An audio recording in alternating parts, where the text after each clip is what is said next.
Subscribe to our YouTube channel and click the bell icon. Hello, everybody.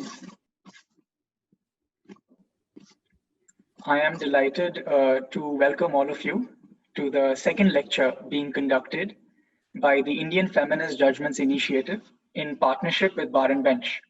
The Indian Feminist Judgments Initiative aims to answer the question of whether Indian jurisprudence would be significantly different if judges used feminist approaches and perspectives while deciding cases. Inspired by sister projects across the world and in India, the initiative seeks to bring together a group of academics, practitioners, and students to rewrite significant judgments of the Supreme Court and High Courts that have had serious implications on the state of gender justice in India. Today, we are delighted to have with us Professor Kathryn Stanchi, E.L. Court Professor of Law at the William S. Boyd School of Law, University of Nevada, Las Vegas. She is the principal organizer of the United States Feminist Judgments Project and co-editor of the volume Feminist Judgments, Rewritten Opinions of the United States Supreme Court. Professor Stanchi is also the executive editor of the Feminist Judgments Series, which includes volumes on tax law, family law, employment discrimination, and reproductive justice. Today, she shall be speaking on the topic Feminist Legal Methods and Feminist Approaches to Judicial Decision Making. We thank you for taking the time to do this, Professor. I would request all the participants to please mute themselves during the talk and send in any questions they might have during the lecture to me through chat so that we can get to the questions right after without any delay. And with that, over to you, Professor. I'll just make you the host so you can screen share. Thank you so much. And I'm just delighted to be here and thank you for the invitation. Very excited to talk to you all and very excited about this initiative.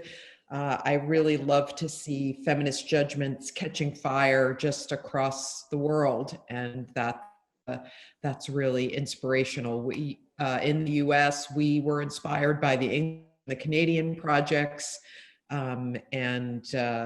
as you probably know, there are projects now all across the globe, and it's just wonderful, and I love to see it. So I'm really just honored to speak to all of you today. So if you give me a second, I will try to share my screen. Okay, did that work? Yes, Professor, thank you. All right, fantastic. So today, the initiative asked me to speak about how the US project used feminist methods to write feminist judgments. So I'm going to go through a few examples from the US project, and I look forward to your feedback because I know that while there are many similarities in judgment writing between the US and India, and we all watched very, very carefully your Supreme Court's judgments on your sodomy law, which was amazing. I look forward to hearing feedback from you about the areas in which we differ and how you might approach the project differently because of the different methods in India. So with that, the first thing I wanted to talk about was narrative feminist methods. So one of the main ways that feminist judgments changed the approach of the original opinions in the Supreme Court volume and really in all the volumes that have followed in the US was to scour the appellate record before the court, looking for facts that the court had not put into the opinion, had overlooked, had erased. Because as we all know, one part of the feminist project is to bring to the fore voices that have been suppressed by the law, either consciously or subconsciously. So narrative feminist method really looks at the facts and to determine whether there were facts pertinent to the gender dynamics of the opinion that were left out. So as an example of that, in the case in the US volume of Meritor versus Vinson, which was the first hostile work environment sexual harassment case in the United States. In that opinion, both the victim and the perpetrator, and involved the general manager of a United States bank and one of his employee tellers.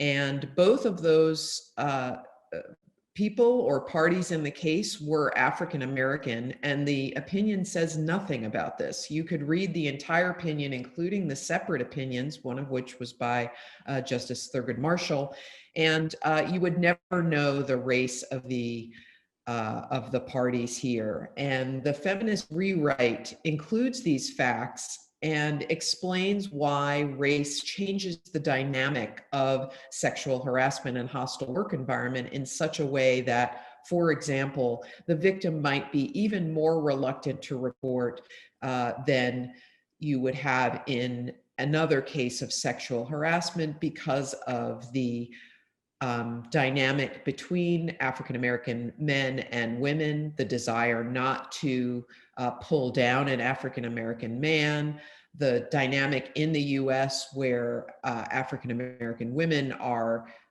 blamed or not believed for sexual harassment or sexual predation that they might suffer.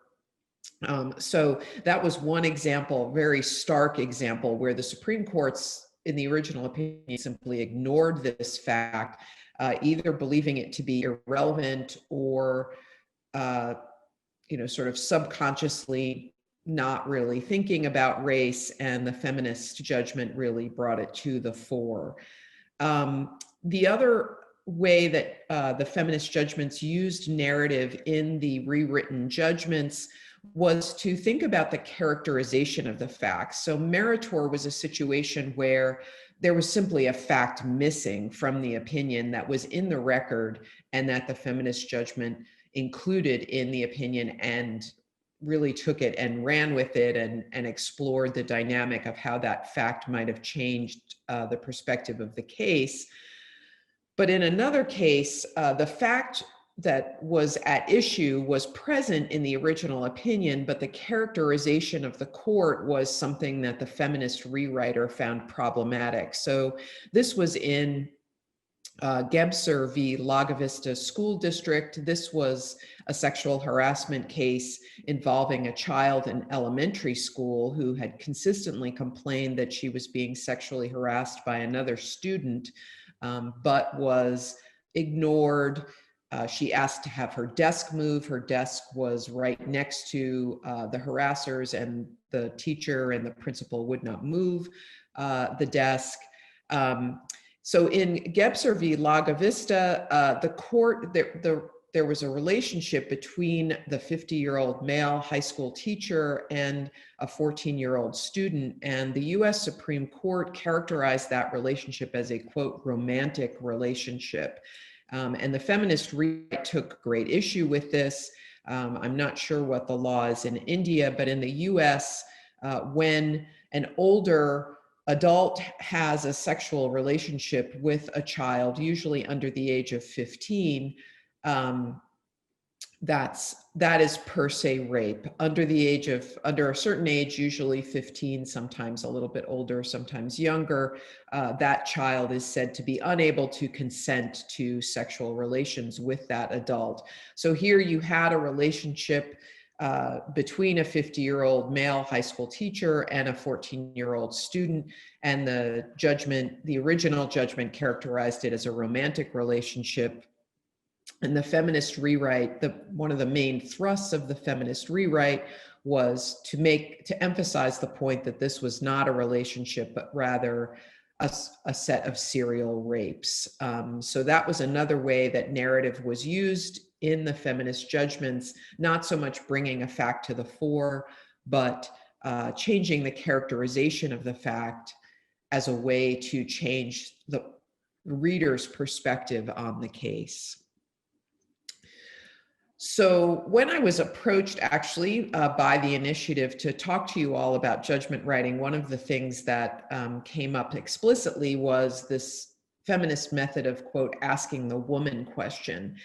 And in the United States project, we certainly asked this question, and all our authors asked this question, but we had a sort of broader approach to feminism in the sense that in addition to asking, where are the women here? Where are the women's voices here? We broadened the lens, as you could see from my example in Meritor, to what marginalized groups of voices are missing here.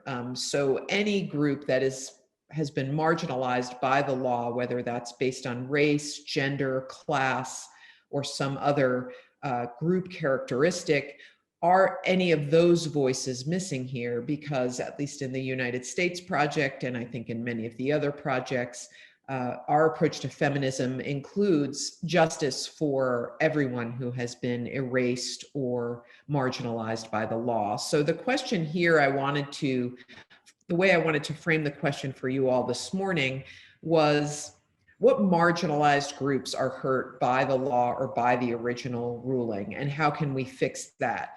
So one of the ways we ask that in US law is who benefits and who is hurt. So looking at the law, not so much for its explicit discrimination against women or other marginalized groups, but looking at the law to see whether even neutral principles of law are hurting a particular group in particular, or to the benefit of other groups in society. So another way of asking that is there a particular set of a particular group whose autonomy or agency is being restricted? So here, for example, abortion law or birth control law, are women more hurt by this law than men are? Who is being stereotyped here? If there's a stereotype at work, what group is being stereotyped? So the example here, so Planned Parenthood v. Casey is an abortion case in the US in which, among other things, the court upheld a 24-hour waiting period for abortion. Doesn't seem right, like an unreasonable thing. It's not a very long period of time, but the feminist rewrite in Planned Parenthood v. Casey did an examination of who would be hurt by that 24-hour waiting period. And it was mostly poor women, working class women, women who had to go to work in order to support their families, single mothers. And in that way, really zeroed in on this notion that, while 24 hours doesn't seem like a long time to wait for an abortion, when you have to take a day off from work, or when you have to travel for a long period of time to get to a doctor, as is the case in many rural areas in the United States, sometimes it's a day, sometimes it's almost 2 days to travel to get to a doctor who's even willing to perform an abortion, then that 24 hours is a significant burden on you. And that mainly fell on women who had to go to work, who didn't get sick leave, who were poor, who didn't have childcare. So that was an example of a feminist judgment really exploring who was hurt by what seemed to be an otherwise relatively reasonable restriction. So the other, what I call widening the lens, or asking the question about marginalized populations, that I wanted to talk about today, other than asking who's hurt, benefits from the law or the ruling, was to talk about the future impact of flawed reasoning. So one of the benefits of writing an alternative judgment is that, especially if the judgment is a somewhat older one, you are in the position of being able to see what the future ramifications of that original judgment were. So you know that even in certain cases where the judgment looks like it's woman-friendly or looks like it was a victory for women, sometimes the reasoning in that case created a situation for later cases where women could be hurt by that, or other marginalized populations could be hurt by that. So an example here is Johnson v. Transportation Agency. That was the very first affirmative action case in the United States that was based on gender, where the Transportation Agency was a government organization that had a terrible track record for hiring women into higher status and higher pay positions. They had, over the course of history, almost zero women in those positions. All the women were clustered in low pay, what we call pink collar jobs, administrative, secretarial, things like that. So the Transportation Agency tried to amend this problem by making a gender-based affirmative action program that said women would get the leg up in an otherwise neutral hiring or promotion process. So in this case, there were two people as finalists for a high pay, high status job in the Transportation Agency, Diane Joyce and Paul Johnson, who ended up being the plaintiff in the case. Their scores on this very elaborate interview and evaluative process were very close, but Diane Joyce was still 2 points behind Paul Johnson. I believe she had a 73 score and he had a 75. But nevertheless, he was passed over for the position because of this gender-based affirmative action program, and she was awarded the position and he sued. The Supreme Court affirmed and said that the Transportation Agency's gender-based affirmative action program was legal. It was consistent with both federal law and constitutional principles. But one of the problems with Johnson v. Transportation Agency is that the reasoning in the case really feeds into the stereotype of affirmative action as giving something to people who don't deserve it. So the Supreme Court didn't really explore what was at the heart of the difference between the scores of Diane Joyce and Paul Johnson. And what the feminist rewrite did was look into the record and see that this is one of the most unbelievable things that I learned from editing the Feminist Judgments project, that Diane Joyce actually achieved that score of 73, even though 3 of the 5 people who were charged with interviewing and evaluating her were people who she had filed grievances against for sex discrimination in the Transportation Agency. So 3 sexual harassers and sex discriminators were the people who were charged with evaluating her. And even under those conditions, she still was 2 points away from Paul Johnson. So what the Feminist Judgments explores is this idea that affirmative action isn't really something that gives something to people who don't deserve it, or gives it to people who are less than the other people, and really hurts people in the merit process, right? So Paul Johnson's position was, I deserved this position because I was at a 75.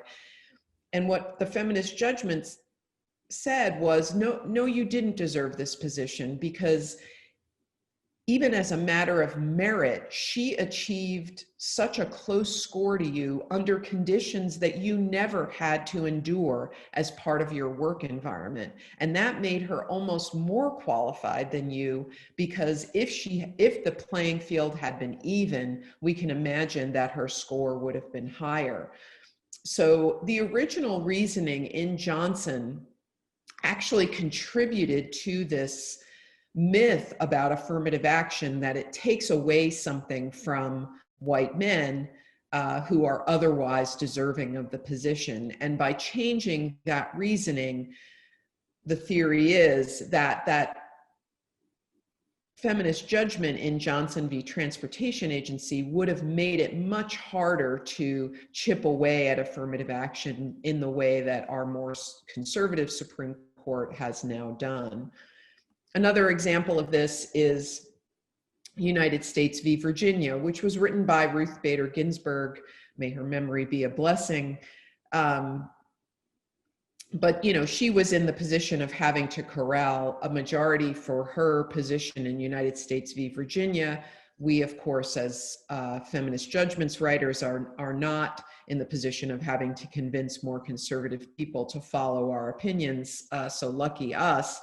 But United States v. Virginia concerned the Virginia Military Academy, which had a males-only requirement for as long as the school had been in existence. It was a military school. And the original opinion by Justice Ginsburg simply said, you have to admit women.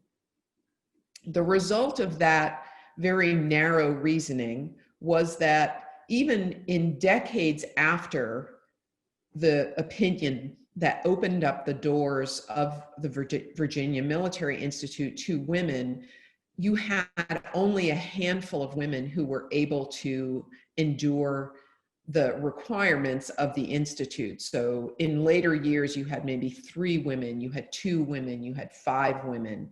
So because the reasoning was so narrow, it didn't really make a practical impact on the admission of women to that academy. All it did was kind of open the door, and that was it. So the feminist judgment really took issue with the methods of the military academy for educating everyone, men and women. They were quite misogynist. They left room for both physical and sexual harassment. They allowed for standards to be in place that physically would be very, very difficult for women to achieve. And so for all these reasons, it wasn't enough simply to open the doors of the Virginia Military Academy. Virginia Military Academy had to really explore its educational standards and change them in a way to be more hospitable to women. So the hope would be that with those changes, if mandated by the Supreme Court, we would have had more substantive equality rather than the formal equality that we got from the original United States judgment. So another legal or feminist method that focuses on the law is called feminist practical reasoning. And what this does is it's really a method that encompasses a lot of the other methods that I've been talking about, but has its own category because it endeavors to include both the lived experiences of marginalized populations, including women, in legal reasoning, but also the perspective of women and marginalized populations to the extent that those perspectives on the law might be different.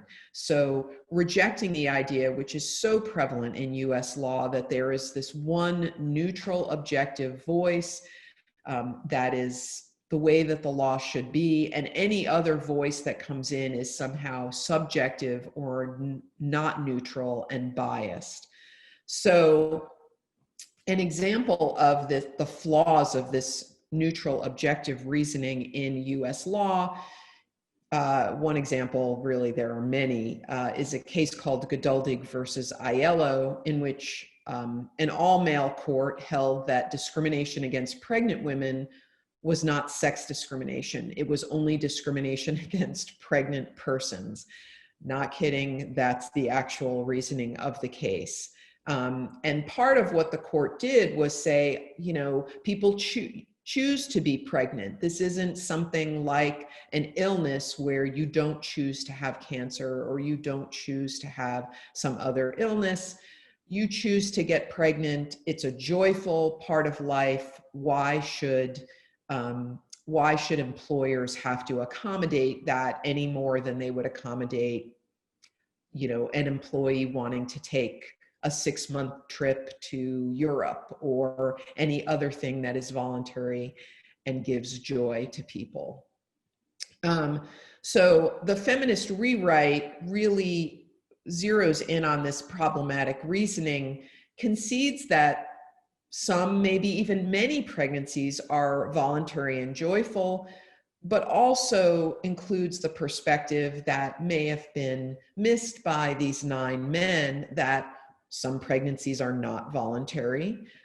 There are pregnancies that are painful, that have a tremendous impact on the health of the woman, that require bed rest, or that are life-threatening, that cause intense nausea or vomiting.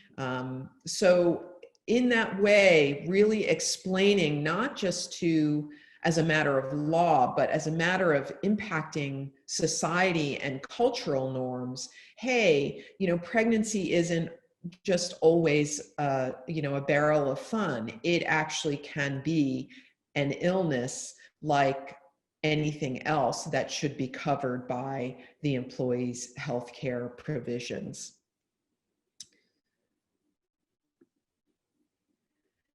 The other method that I saw a lot in the US volumes is the use of social science and other kinds of scientific and social scientific data to disrupt assumptions and stereotypes. Now, in US law, we see a lot of what we would call armchair psychology or armchair reasoning, where the court says, this is how women are, or this is how men are, or this is how they behave, without any citation to authority whatsoever. And that's how we see stereotypes getting built into the law. So one of the methods of the feminist judgments writers was to go into the opinion and really hunt for these stereotypes and assumptions, these uncited pieces of reasoning where the court does this kind of unsupported reasoning about how people behave or are, and try to combat that with social science or data.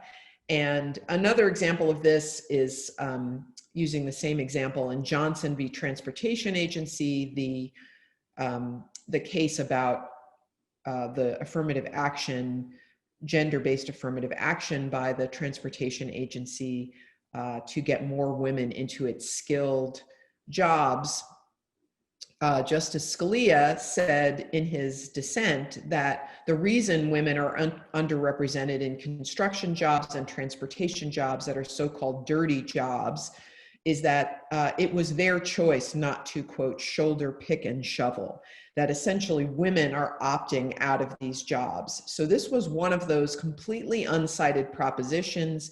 It seemed to be based in Justice Scalia's own personal experience with women, and apparently all the women that Justice Scalia knew didn't want to get their hands dirty or do heavy lifting or hard labor jobs. So in the feminist rewrite, the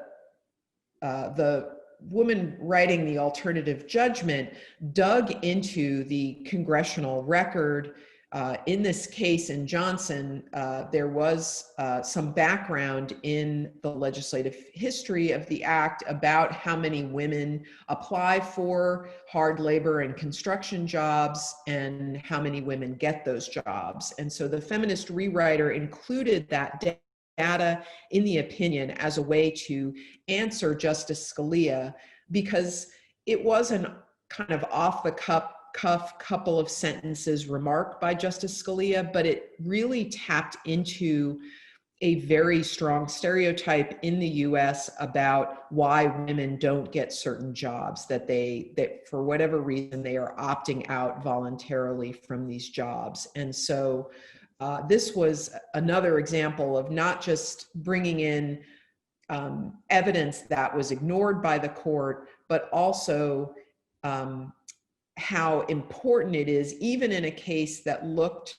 victorious for women, because in this case, Johnson lost, the affirmative action program was upheld by the court, where the reasoning had a really significant negative set of consequences for future law in the United States. So one of the things I would love to hear from you and to talk about in the Q&A maybe, is that for the US feminist judgments writers, a lot of this data, a lot of this material that I'm talking about here was available in the briefs. These cases are very consequential national Supreme Court cases. And in those cases, we have not just the briefs of the parties, but we have multiple, sometimes 10, 20, 25 briefs by amici, so-called friends of the court, that have their own perspectives on things. So here in Johnson, there were briefs by women's labor unions. There were briefs by social scientists who included this data in their briefs. So it made it kind of not easy, but it made it easier for the feminist judgments writer to obtain that material without doing independent research of her own. So we had that material available to us. I'd be curious to hear whether that's the case also in your country.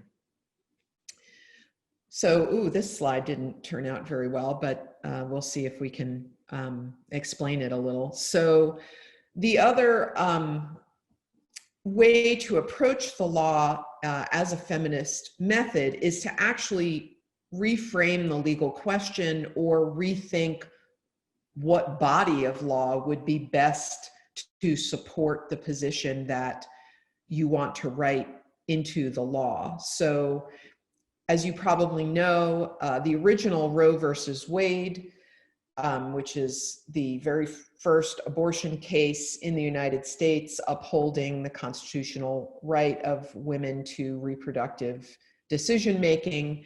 The original Roe versus Wade was based in constitutional privacy law. And in the US Constitution, there's really no one amendment that focuses on privacy. In this original Roe versus Wade, the court had to pull from multiple amendments, giving rise to this idea that everybody has, every citizen of the United States has a right to privacy. Now, I think everybody knows right now in the United States, right, we're having something of a democratic and constitutional crisis over a number of things, but among others, the question of which president is going to get to choose the replacement for Justice Ginsburg. And one of the flashpoints of that constitutional crisis is the endurance of Roe v. Wade. You know, will the United States overturn Roe v. Wade, or will women continue to have reproductive rights in this country? And one of the reasons that Roe versus Wade is so vulnerable to a change in the court and to an attack is because it is based in this somewhat flimsy constitutional foundation of privacy law. In her feminist rewrite, Kim Mutcherson, the feminist who rewrote Roe versus Wade, did talk about privacy because that is and has become a part of United States constitutional law. But she also grounded the opinion in the 14th Amendment Equal Protection Clause, a much more solid foundation for the decision. It's actually explicitly written in the Constitution. You don't have people coming in saying, oh, I'm a textualist, I think we should stick to the four corners of the Constitution as a way of attacking Roe versus Wade, because if Roe had been grounded in equal protection, of course, that is in the four corners of the Constitution. So Roe would be much less vulnerable to an overturn based on a simple change of personnel on the court. So this is another, again, it's an advantage that we have in knowing what the impact and the consequences of the reasoning of the case was on future cases. I don't think Justice Blackmun, the original author of Roe v. Wade, really would understand how constitutional approaches and jurisprudence, not to mention the erosion of American democracy, how serious that would be for the future of Roe versus Wade. But we had that ability, that hindsight, so we could go back and change Roe versus Wade to make it have a stronger constitutional foundation and less vulnerable. So I would encourage you also to think that way about your approaches to your rewriting the opinion, because of course, again, Roe versus Wade, an opinion celebrated as a victory for women in the United States, considered possibly one of the most important victories for women in the history of constitutional jurisprudence. But nevertheless, even with all that, could be, we thought, improved by feminist rewriting and rethinking of how the law could better approach this issue of reproductive rights. The final thing that I wanted to talk about was citation to feminist scholarship, which has in the US in constitutional jurisprudence been really lacking. That you have a rich history in the United States of feminist scholars writing about these issues, exploring these issues, criticizing the court, thinking about ways that things could be different. And it just seems like the court, most members of the court are simply not listening. These feminist scholars are kind of writing in an echo chamber where they're talking to each other or maybe to other academics, but not really getting the attention of the audience whose attention they truly need. So in the feminist judgments, we very much encouraged people to bring in these feminist scholarly voices as either part of their reasoning in the case, so lifting the reasoning right from those pieces of feminist scholarship, but also how important it is to cite those scholars for their thoughts about the law, for their reasoning about how law could be different.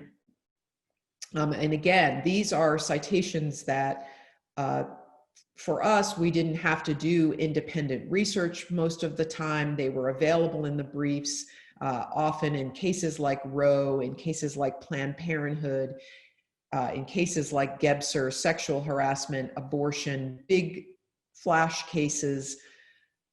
You have women's groups, feminist scholars writing briefs to the court, citing the scholarship that would be most relevant to that particular case. And so we encouraged our feminist writers to explore that scholarship and to cite it. So for example, in Onkale versus Sundowner, which was a sexual harassment case that confronted the question of whether male-on-male harassment is a violation of sex discrimination laws. The original Onkale, again, looked like a victory from outside, from both a woman and marginalized populations perspective. Onkale said, yes, male-on-male harassment is a violation of sex discrimination laws. But again, the reasoning in that case, written by Justice Scalia, quite problematic, and includes kind of a gratuitous, unnecessary piece of dicta in which Justice Scalia says something along the lines of male-on-male horseplay or slapping of rear ends or things like that wouldn't be covered by this opinion, as if there were some way that men relate to each other that could look like sexual harassment but really wasn't. And in the feminist rewrite of that opinion, the feminist rewrite cites the scholarship on masculinity and sexual harassment to explore the idea that we often downplay how damaging some of what other people might call play can be on men's emotional well-being and on really workplace norms. So Onkale, the reason that I call Justice Scalia's inclusion of that reasoning unnecessary and gratuitous is that Ankel involved some of the most serious and physically assaultive sexual harassment that really occurs in a Supreme Court case. The man in Ankel was really sexually assaulted and raped with an object. And to say that in the context of this opinion, it's important to bring up how men, quote, play with each other is peculiar, to say the least. So the feminist rewrite really goes after this as a way of exploring why we have this notion about men, again, something of a stereotype, where if a man were to slap a woman on the rear end, we would find that appalling in the workplace. But if a man does that to another man, somehow that's not as bad. So that's a good example of that. There are lots of other examples, but I don't want to cut into our Q&A time because I really am looking forward to hearing from you and having a discussion about your process. But there are lots of other examples in the literature, in the US rewritten opinions, where quite famous feminist scholars are cited, sometimes for the very first time in a US Supreme Court opinion, and on issues where, frankly, the Supreme Court, particularly when it was 9 men and no women, should have really looked beyond their own experiences and knowledge to understand, for example, what rape, what the context and boundaries of rape are from the perspective of women and feminist scholars, what the boundaries of sex discrimination are, why it might be, from our perspective, a problem for a man to tell us, as an employer did in Price Waterhouse, you should wear more makeup, you should dress more femininely. That's how to make partner at a big 8 accounting firm in the United States. A lot of people saw that comment and thought, this is a man who's trying to help this woman, right? She didn't make partner. She's trying to get advice about what she should do differently to make partner. And he's trying to tell her, like, this was the problem in the, when we discussed your candidacy, this was the problem that came up. But exploring why that might be a problem from a feminist perspective was done in the feminist rewrite, not so much in the original Supreme Court decision. So I'm going to stop there and look forward to your comments and questions. I think I will stop sharing unless people would like me to continue to share, but just so it doesn't get in the way of our talking to each other. Thank you, Professor, for such an instructional talk. We have a couple of questions from our participants. So I'll just read them out to you if that's convenient. The first one is, judges who ascribe to a formalist method of reasoning and questioning are often fairly resistant to identifying or defying biases built into the law. In rewriting such judgments, could the author of the feminist judgment focus on widening the lens not only through a deviation from the judge's reasoning in that specific case, but also through an argument for the dynamic socio-economic forces shaping different lives to be seen as being within the precincts of the law, unlike the formalist position more generally?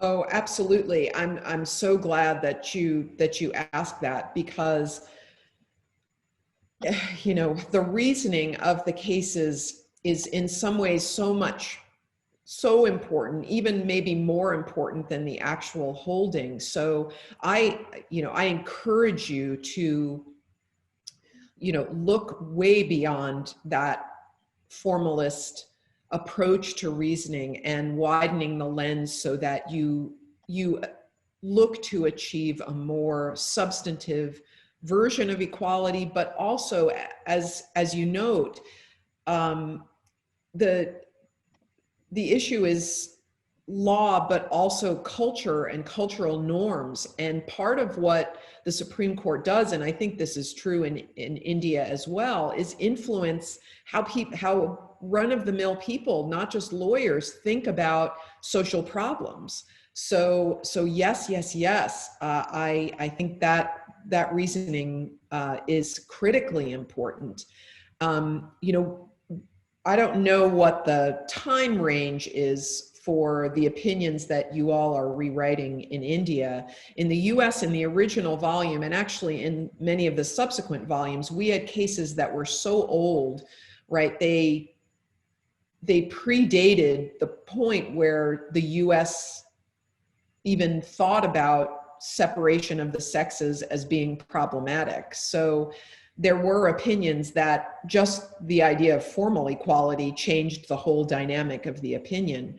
But I would really encourage you to push beyond that, especially because you have the opportunity. You can do, within the bounds of precedent, anything you want with the opinions. So really push the boundaries and think, what would this opinion have looked like if someone like me were on the court, someone who thought like me, someone who approached the law like me? Absolutely. Thank you, Professor. That was by Sanskriti. We have another question. The narrative feminist method and breaking rhetorical conventions involves at times pushing the boundaries of what we may call traditional judicial tone, which may be characterized as more formal than frank. Were judgment authors, in your experience, mindful of adhering to this traditional judicial tone? That's also a wonderful question. And this was probably one of the hardest lines to draw in our feminist rewriting of the opinions, because we wanted to give our authors the room to say what they wanted to say, which sometimes was not possible in that formal voice that we're all used to reading and that is considered to be the judicial voice. So, we wanted to give them that freedom, and we also wanted to challenge that voice, right? And question whether that's truly the judicial voice or whether there can be other judicial voices, other ways of writing law that are equally legitimate, but that just simply haven't been heard. But on the other hand, we wanted the opinions to read like real judgments, and not to be so obviously written by academics or outside that judicial voice. So I think each project should and does make its own decisions about where the line is in terms of breaking rhetorical and linguistic conventions. I will say that we in the US were just blown away and all applauded the apology that the Indian Supreme Court gave to gay people in the opinion overturning the sodomy laws. That is something that has never happened in the United States. We have had any number of appalling laws, race discrimination laws, upholding slavery, upholding the internment of Japanese citizens during World War II. And even when those opinions were later overturned, never did we hear the Supreme Court issuing an apology. So, I think from my perspective, some of that is necessary to push the boundaries of the law, but not so much that we lose the attention of the more, our more formal judicial audience who we may want to get their attention. We didn't want them to write us off as a bunch of kind of crazy academics who are just making stuff up. And so we allowed a little bit of it by our authors, but we also sometimes reined them in and said, you know, you really can't say this, or you need to say this in another way. So that's a toughie. And I would encourage you to work with, again, I don't know what your process is. We had our authors working with a commentator, and then the editors were involved in the process as well. So there were a lot of voices, and I think you guys are having workshops. There were a lot of voices where there was the opportunity for feedback about, this is really important. This is a really important rhetorical convention to break. You should do it here. It's too important to leave it out, versus, you know, yes, you're pushing the boundaries here and it's important, but maybe we're not going to do it in this case because you're doing other important things and we don't want our reader to be distracted by this. So really, really great question. And, you know, that's, I would say, it was a group process for the US project to weigh in on that important question for each opinion. Right, Professor. We have another question. For questions related to sentencing, punishment, or criminal sanction, do you see the appropriate feminist response to crime being different for different countries? Or do you think there are universal themes that feminist responses should be built upon? This one is from Yash. So that's also, that's a tough question, even just from a United States perspective, because you know, our criminal justice system has not only had issues with the way that it treats women, but very, very serious issues that continue to this day that are racial and class issues. And we are seeing in the US some feminist conflict over how to approach criminal justice and sentencing from a, quote, feminist perspective, because just to give you the most stark example, feminists for years and years and years pushed rape reform, right? Where women were so disbelieved when they came forward with accusations. They were really abused in court, cross-examined to the point of really breaking them psychologically. And so feminists in the 1970s and 80s had put forth all these reforms designed to make it easier to prosecute rape cases. Well, again, in terms of hindsight, the result of that was, yes, more rape prosecutions happened. They were less abusive. There was less cross-examining the victim about her prior sexual history, but the result was so racially imbalanced, right? So the reforms actually made more acute the likelihood that an African-American man would be convicted and harshly sentenced for the rape of a white woman, whereas a white man who raped a white woman or a white man who raped a black woman would not be either prosecuted, convicted, or if he was, get a very harsh sentence. So we're actually in the process of working on a criminal law volume. That topic of law tends to be local in the United States as opposed to federal. I think we only had 1 or 2 criminal cases in the original Supreme Court volume. But I think that criminal justice, at least for the US and I think for other Western European countries, but again, I'd be curious to hear what the issues are in India with respect to criminal justice. But we have to tread very carefully here as feminists in the US not to contribute to the serious and appalling racist problems with the criminal justice system. You know, I don't know how many of you are familiar with Michelle Alexander's work on the new Jim Crow, that essentially the United States replaced its system of legal racial segregation with a system of basically imprisoning some unbelievable percentage of the Black male population in the US. And so we're very, very conscious when we're now doing the criminal law volume in the US of not writing feminist judgments that will be pro-woman, but will contribute to racist imbalance in the criminal justice system. So sometimes that's a really hard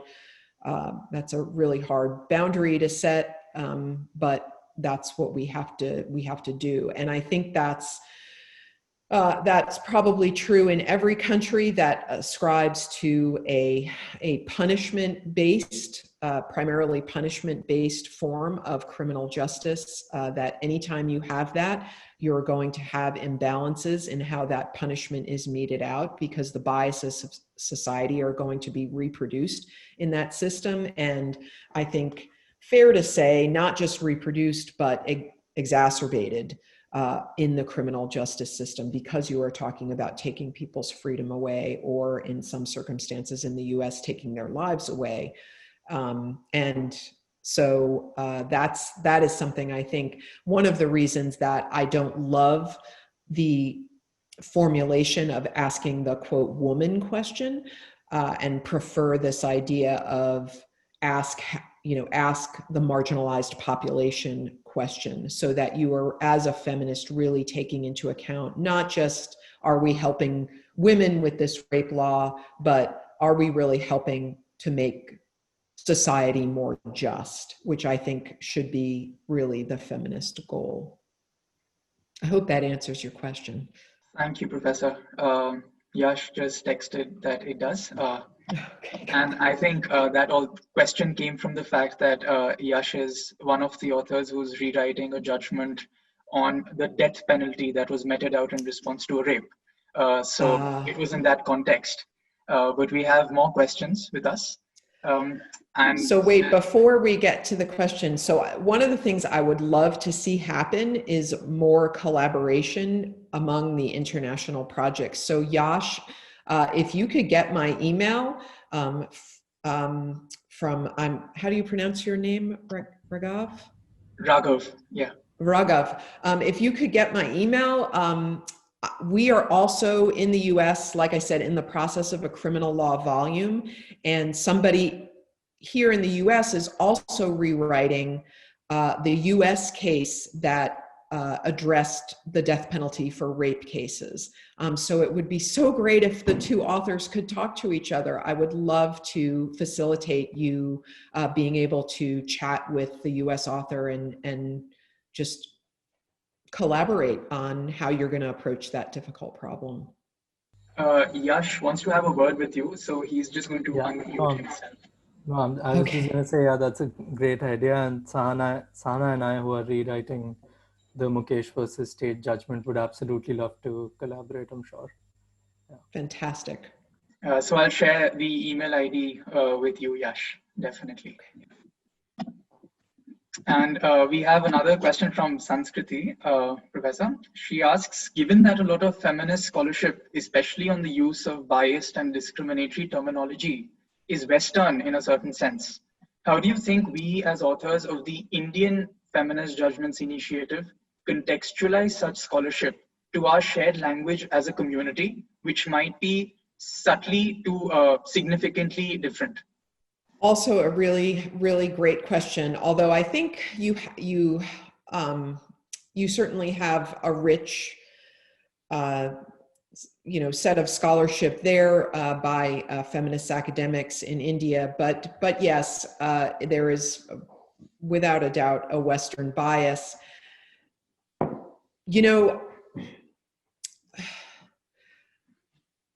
In the United States, I would say that there is also a bias. It's a little bit different, but most feminist academics in the United States really, till the modern day, it's changing a little bit, but not very much, have come from a very distinct set of US society, right? So we may be women, but many of us came from money.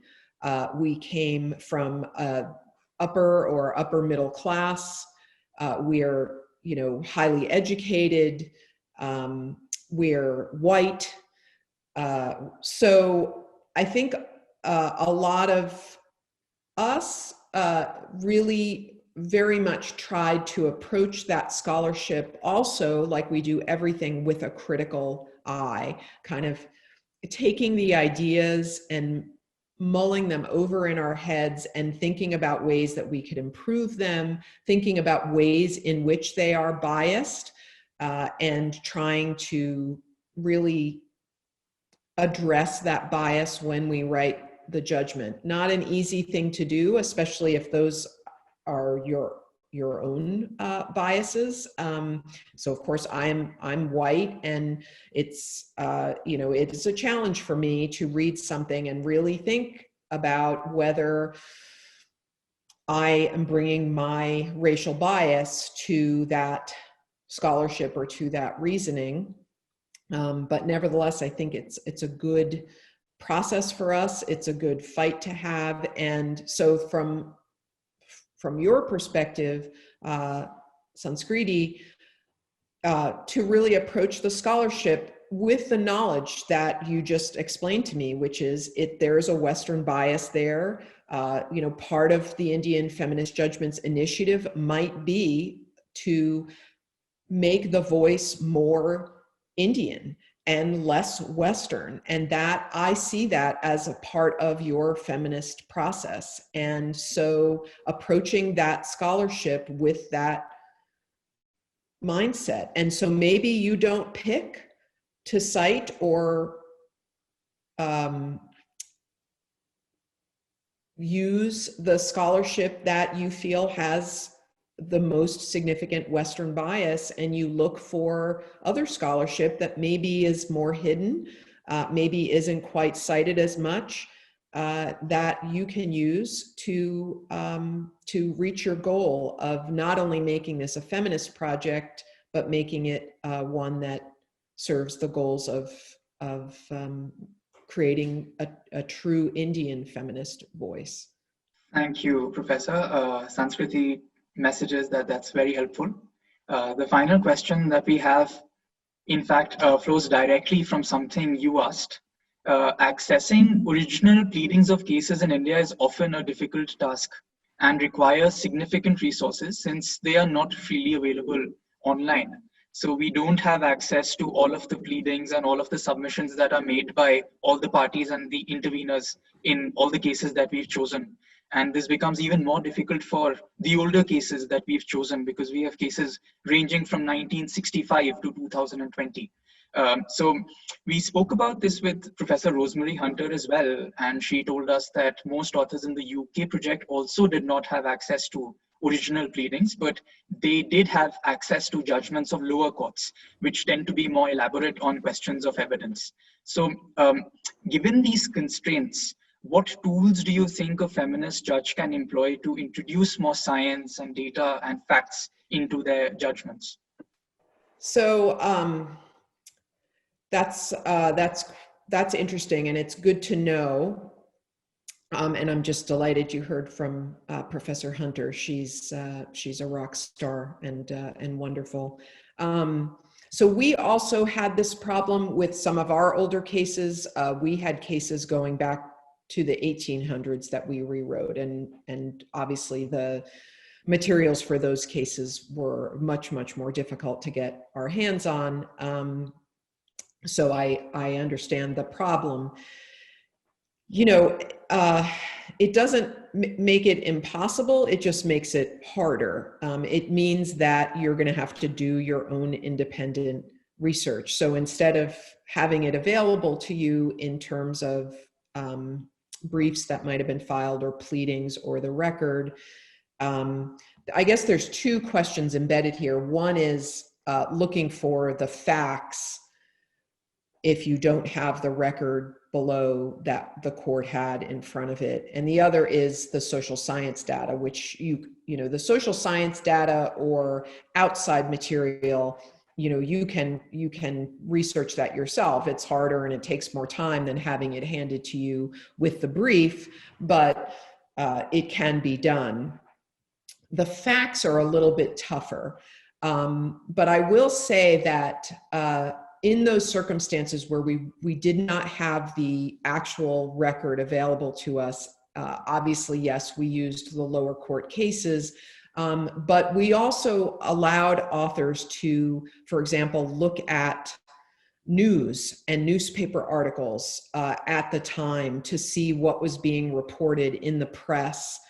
Not so much, so for our 1800s case, which involved a woman being denied admission to the bar, even though she had passed the bar exam and fulfilled all the requirements, just purely based on gender. For that case, I believe that the author really explored what was going on historically at the time. So she tapped into some of the historical literature that did, the historians are of great use to us feminists a lot of the time, because they're going to the archives, they're going to the microfiche. I don't know about the English project, but the US project didn't have the money to send people to Harvard or all over the world where there were the original paper documents that we could look at. So we really did rely on historians who had looked at those primary sources and for some of the information. So for example, in that 1800s case, that was how the author learned what the at the time, feminist arguments were about women being admitted to the bar as lawyers, because she couldn't look at the record, and the Supreme Court just ignored it. If you had read the Supreme Court case or even the cases below, you would think that the society was completely on board with women not being able to be lawyers just because of their gender, and that there was absolutely no dissension. But when you looked at the secondary materials, when you looked at the newspaper articles at the time, she also explored the history of the suffragist movement. She learned that at the time, there were arguments being made very publicly about women's status in society. And so she used that to inform her opinion. We didn't let her, we went back and forth about whether we were going to let her cite that material. If it was contemporaneous, we did let her cite it because obviously it would have been available to the justices at the time. But if it was a later, a history book published in the 2000s that just looked at material from the 1800s, that we didn't let her cite, but we let her use it. And we let her use that information to inform her reasoning.